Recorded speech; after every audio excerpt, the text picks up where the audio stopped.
Hi everyone, can I have your attention please? We're about to start. Okay.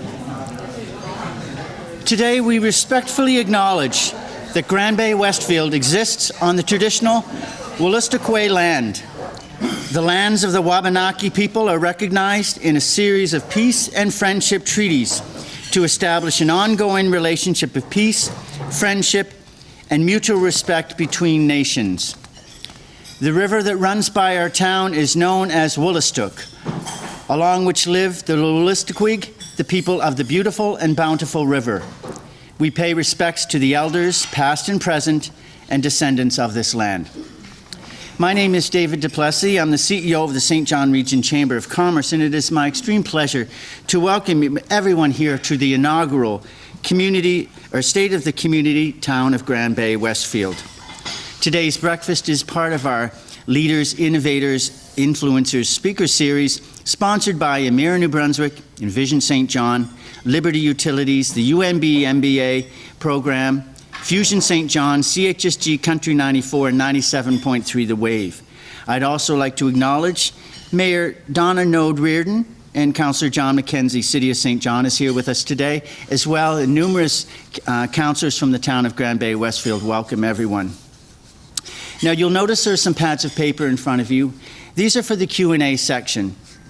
Mayor Brittany Merrifield will be taking questions at the end of her remarks, and we simply ask that you write the questions on the pads of paper, and Carol will collect them and then bring them up for us to read. Before I introduce Mayor Merrifield, I'd like to call Gary Crowley to the podium to make an announcement. Good morning, everyone. I am Gary Crowley, a longtime resident of Grand Bay-Westfield and owner of Maritime Peak Apparel. It's an honor to stand before you today as a founding member of the Grand Bay-Westfield Business Owners Group. I've experienced firsthand the challenges of running a local business without a storefront.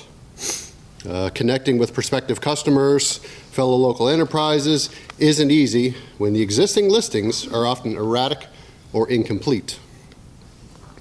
Even though our community of Grand Bay-Westfield falls into the purview of the Greater St. John Chamber of Commerce, it became clear that there was an unfulfilled need for a platform dedicated to our local business owners.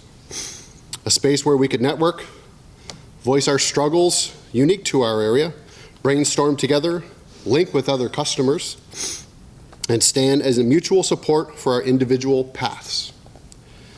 In my quest for solutions, I unearthed the fact that there was an existing local chamber, which, under the circumstances at the time, had appropriately been disbanded. However, the times, along with the needs of local business owners, has evolved. In line with the economical development plan outlined in January 2022, the town also recognized the need to establish stronger ties with local businesses. Thus, our business group was born. Today, I'm proud to share with you already we have over 60 interested members and have forged relationships with the St. John Chamber of Commerce, Envision St. John, and the town of Grand Bay-Westfield. We've hit the ground running and held 4 group meetings to date, during which we've established an organizing committee and a social media committee. Our first official mixer, held at Highlands Pub in conjunction with the St. John Chamber, marked a key milestone on June 20th. Looking ahead, our roadmap includes exciting initiatives such as monthly meetings, interactive lunch and learns, and planned dialogues with the town and chamber. These are just a few ways that we plan on engaging, inspiring, and empowering local business communities. Guided by our members, our mission is to foster robust business relationships, stimulate economic growth with the town of Grand Bay-Westfield, and to represent a collective, influential voice of our region continues to expand. We welcome anyone interested to learn more about our mission and our activities. Don't hesitate to reach out with us. We would be more than happy to visit you at your place of business and discuss how you can contribute and benefit our group. Let's make this journey together. and through the collaboration and determination, create a thriving local business community. I thank you for your time and interest, and we look forward to collaborating with you.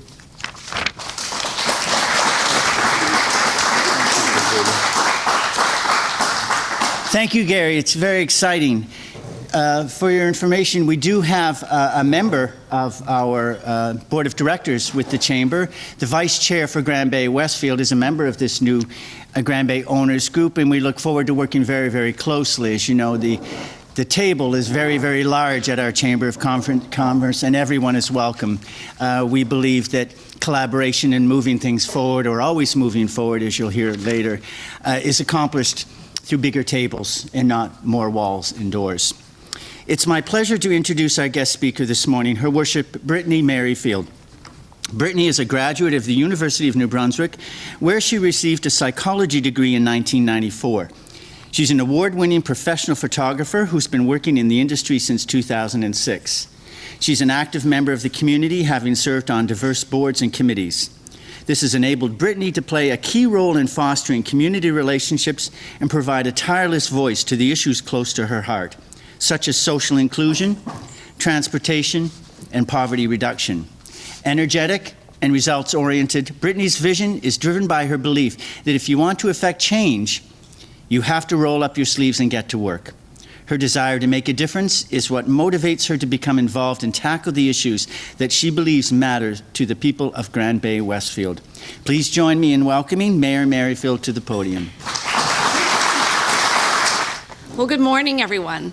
It gives me great pleasure to welcome you to the town's inaugural State of the Town address. I would like to express appreciation to the St. John Region Chamber of Commerce for organizing this event, and to all the sponsors of this series. There is truly no place like Grand Bay-Westfield. Our town is a dynamic and vibrant community, renowned for being neighbors by nature. Town Council and administration have been working hard and remain committed to our vision of a welcoming place for all to live, grow, and thrive. On January 1st of this year, as part of the provincial local governance reform process, the new local government of Grand Bay-Westfield was formed. It includes the former town of Grand Bay-Westfield, Ward 1, and a portion of the former local service district of Westfield West, focused on areas along and off the Britton and Campbell roads, and it's now known as Ward 2. We also became a new council on January 1st with the addition of a Ward 2 councillor. As such, we feel it was fitting that the theme for this presentation is the same as Envision St. John, the regional growth agency, which is always moving forward. So we are going to present with a slide today. So I will be illustrating the slides on the screen.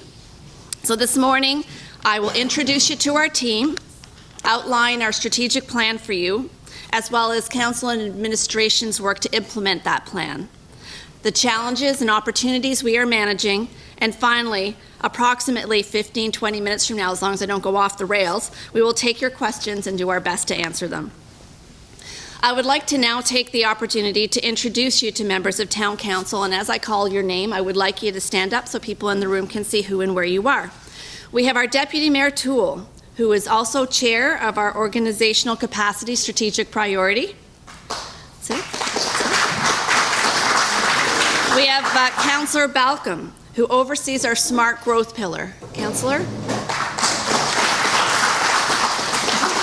We have Councillor Bailmans, who is Vice Chair for Smart Growth and Infrastructure and Climate Adaptation. Our newest councillor, and the first from Ward 2, is Councillor Burpee, who is Chair of Climate and Infrastructure Adaptation.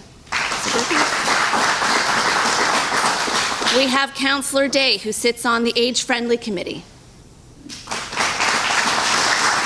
And finally, last but not least, is Councillor McIntosh Lawrence, who gives leadership to our Community Vitality Strategic Priority in its committee.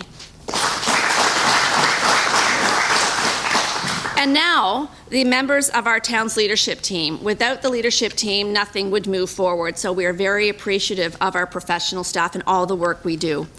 Our CAO is John, and he will soon be celebrating his 3rd year with us here in the town. We have Troy, who is our Fire Chief and Deputy CAO. Filling a significant gap that existed in the town's operations is James, who is modernizing our finances and providing financial leadership as our CFO. And I just want to note that James is the town's very first CFO, so that's a big deal for us. We have Brock, who is also filling a significant gap in town's operations, working to inform you about council decisions, events, news, and information of interest to you. We have David, and his workload has been increasing due to the larger number of permit applications. Where's David? There he is. And we have Gary, who oversees the town facilities, and Rick, who is filling another gap regarding recreation programming. There's Gary and Rick. And finally, we have Bruce, last but not least, right, Bruce, is overseeing incorporating snow and ice control and park maintenance into the works department. Now, this work has historically been contracted out. Council has made strategic decisions to bring these services in-house as a cost-saving measure to have greater control and to provide a more robust level of service. On January 1st, 2023, as part of the provincial local governance reform process, the new local government of Grand Bay-Westfield was formed, which, as I said before, includes now Ward 1 and Ward 2. Our strategic plan was originally adopted by Council in 2021 and has been updated in 2023. This update includes input from Town Council, including the new Ward 2 councillor, to better reflect our new expanded community. So we have some 10-year outcomes associated with our strategic plan, and through the strategic plan, Council is united in moving the town forward. Each of the goals in our plan will mitigate the challenges we are facing as a community and take advantage of our local and regional opportunities. To manage fiscal pressures and issues driving our tax rate up, we need assessment growth. For growth, residents and businesses need our community to have better transit access.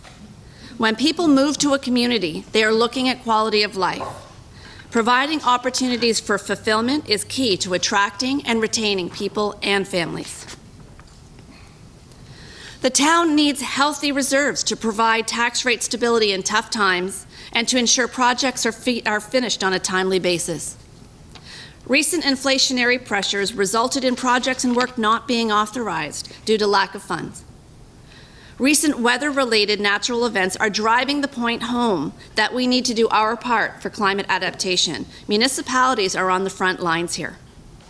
Also, we are working with our regional neighbors regarding possible solutions for curbside collection. This report is expected at the end of July. Smart growth. So what are we doing to grow our assessment base? And I want to emphasize that we're talking about new builds, not housing shorting pressures that increase the value of housing. Local governance reform and all the work that's been involved in that has delayed the implementation of our Economic Development Action Plan. However, we are slowly working on it in conjunction with our partners at Envision St. John. Envision St. John has been very helpful to the region and our local projects, such as seniors housing, housing needs assessment, and other items as they arise.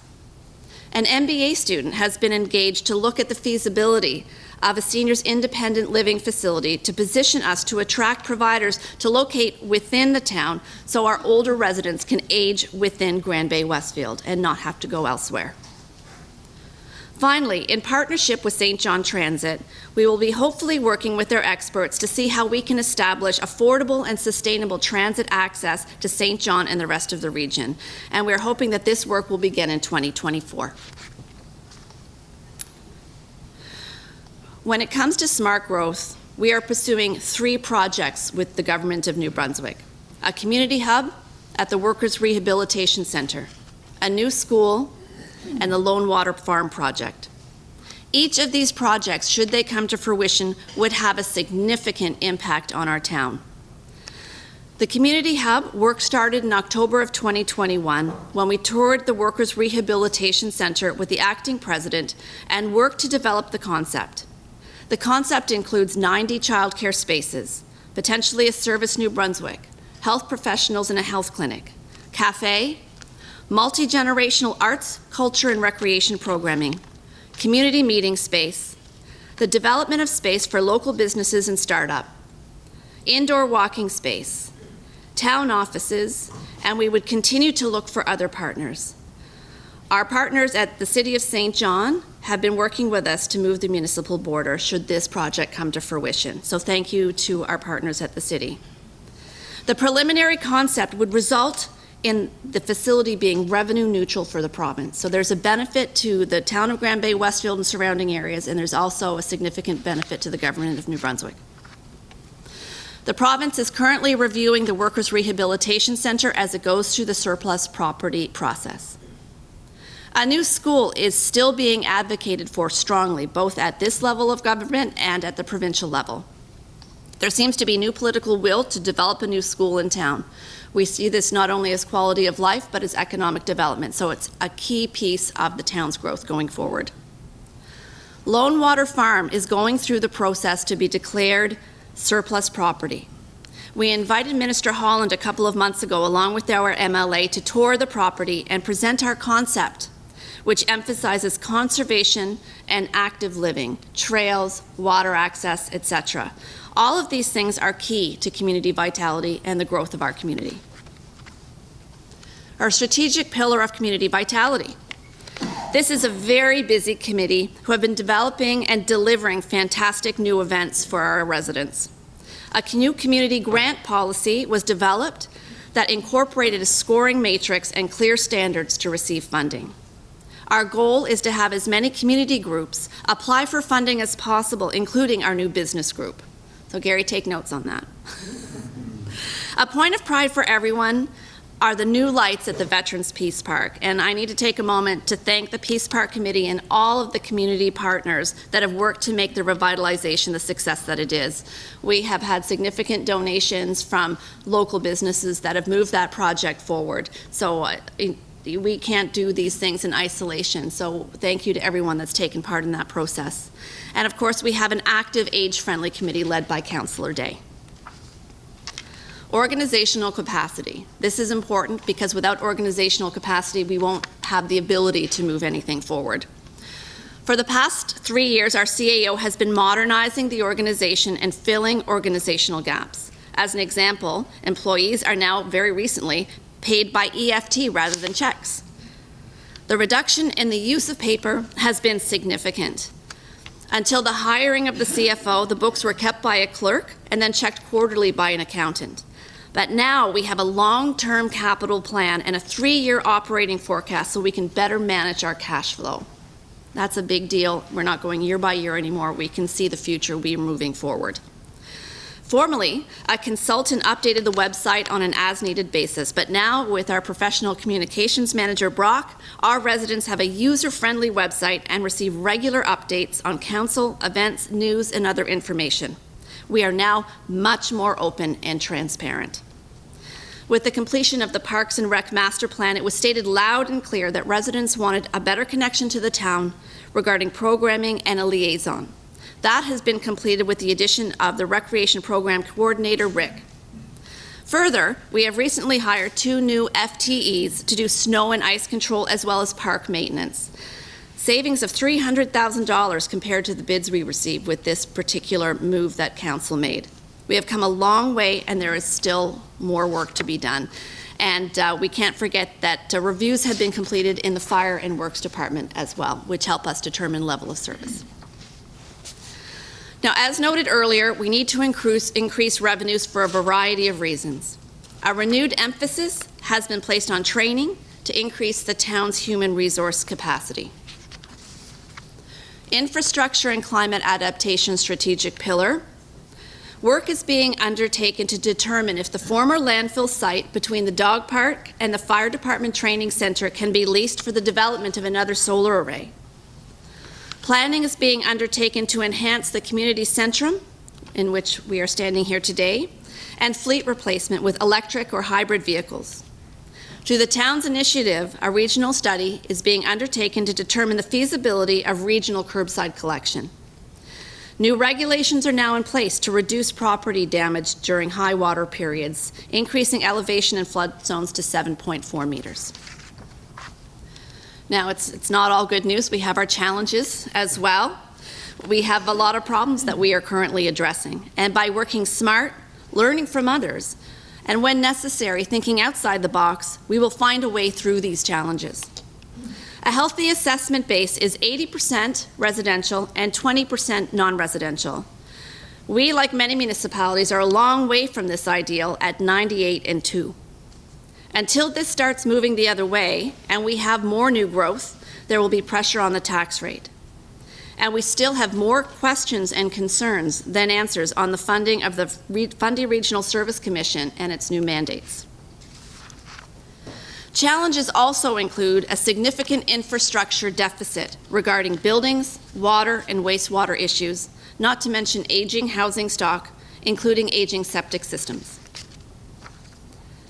But along with challenges come opportunities, such as labor shortage, housing shortage, economic growth, and migration. Those are all opportunities, and we are working to turn our challenges into opportunities. Our region needs more workers, and that's an opportunity for growth for us. We are working with Envision St. John to make development easier within the town, and through the Economic Development Action Plan, we are working to encourage increased amenities and services that our residents would like easier access to. Finally, and excitingly, we are experiencing significant migration into the town. Data indicates that we may have as many as 500 new residents that now call Grand Bay-Westfield home. How does this impact population totals? We're not sure yet, but we know that the movement is going in the right direction. So what have we been working on in 2023, and what is our focus going forward? Our focus has been and will continue to be on the community hub, Lone Water Farm, the school, and snow and ice control. Plus implementing local governance reform, such as our bylaws and the work that must be done at the regional level. And so while I have you all here, a little public service announcement, I would like to take this opportunity to remind everyone that the town is always here to help. For any comments, questions, or concerns with town matters, facilities, or services, we encourage the community to contact the town office directly. We also encourage residents to stay informed on town news, information, and events through our official platforms, which are the town's website at www.grandbaywestfield.ca, Facebook, Instagram, and Twitter. Town Council and Planning Advisory Committee meetings can also be viewed on the town's YouTube channel, both live and later. Residents are also reminded to register to receive alerts in the event of emergencies by visiting the homepage of the town's website. Thank you.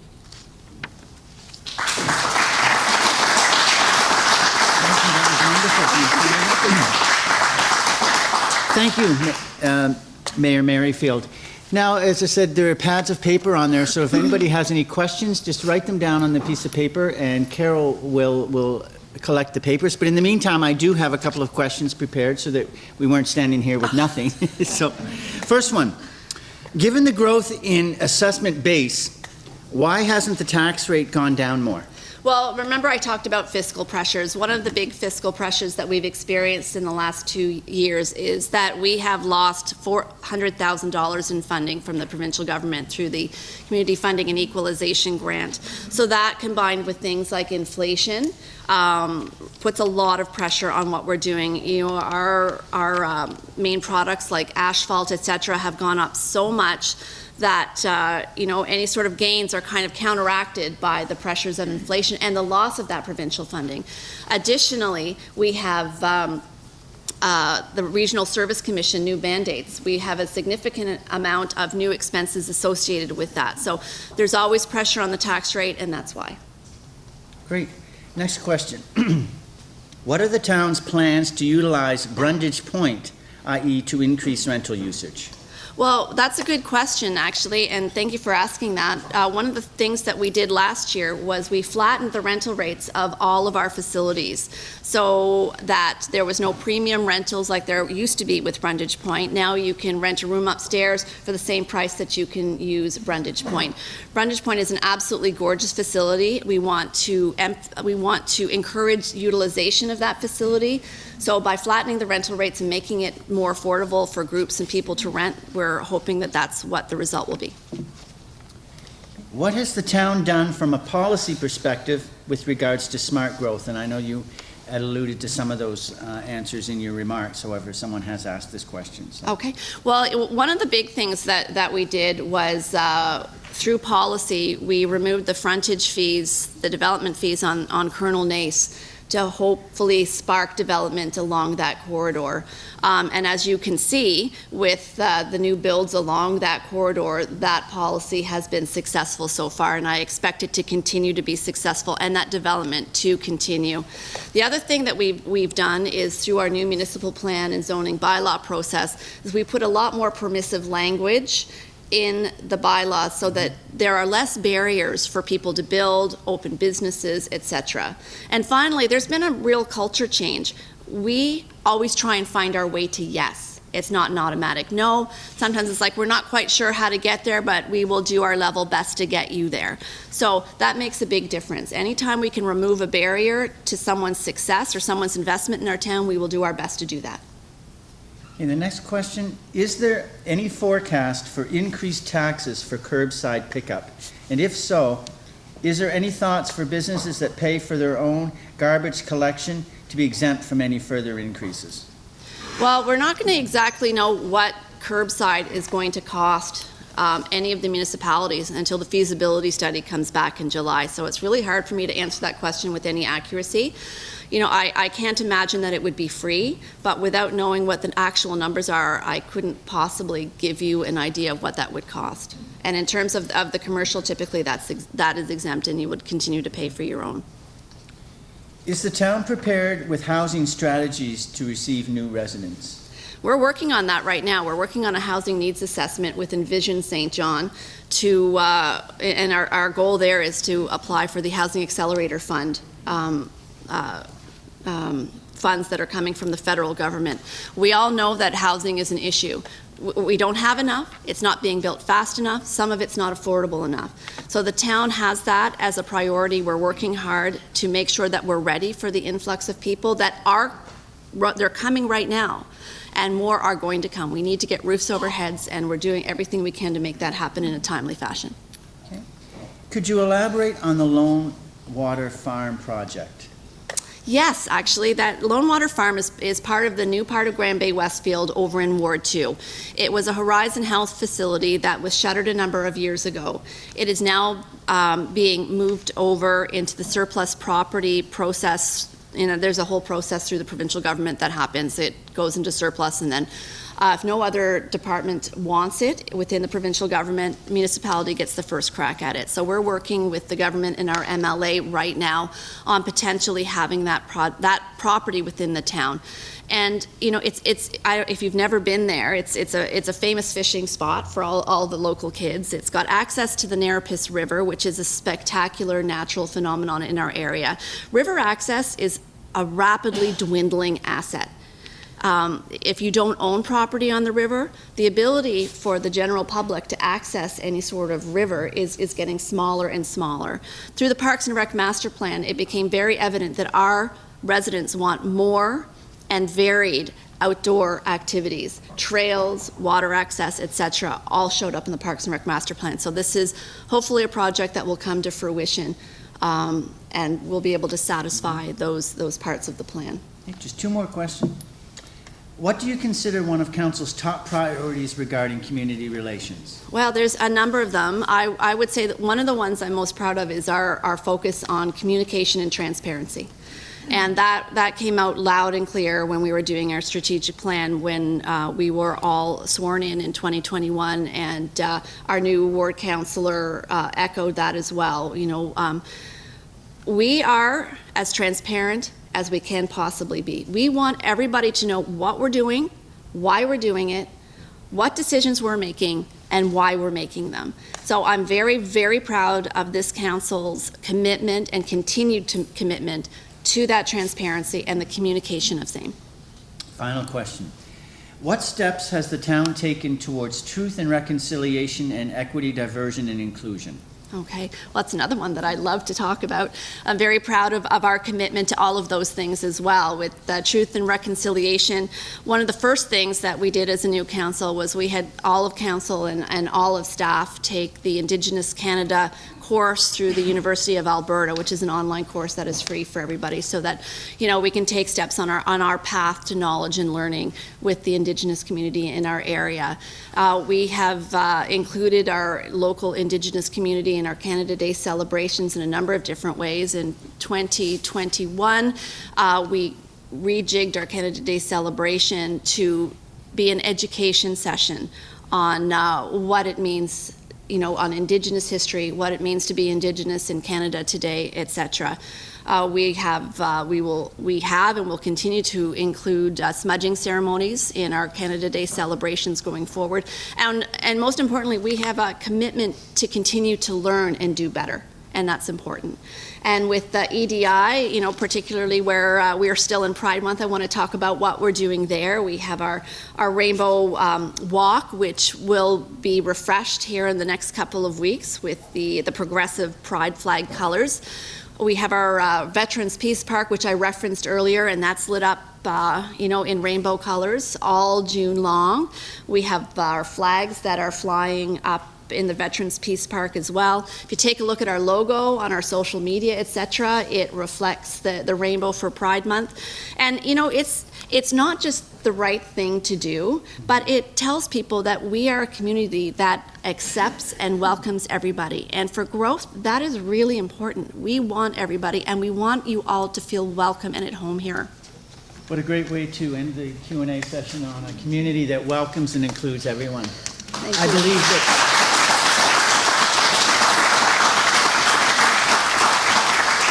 I believe Mary Merrifield has a couple of concluding remarks before I close the proceeding. Yeah, just a few. It's you get me in front of a microphone and then you're toast. I just want to take a second to thank David Duplessis, Carol Cunningham, and the team with the St. John Region Chamber of Commerce for organizing this event. And of course, thank you all for being here. I was just so thrilled to see so many faces in this room at this hour of the mornings. I really appreciate it, so thank you. I would like to also extend appreciation to the sponsors of this event, Emera New Brunswick, Envision St. John, the Regional Growth Agency, UNB St. John Faculty of Business, Liberty NB, 97.3 The Wave, Country 94, and Fusion St. John. Thank you to Council for your ongoing commitment to this community.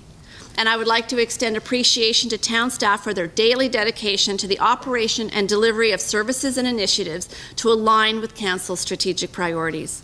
Thank you to Child's Catering for the delicious breakfast, and to Rod Steers and James Walsh for the videography of this event. And again, finally, thank you to each of you for taking the time from your day, and again, especially this early in the morning, to join us for our inaugural State of the Town address. Thank you so much. David.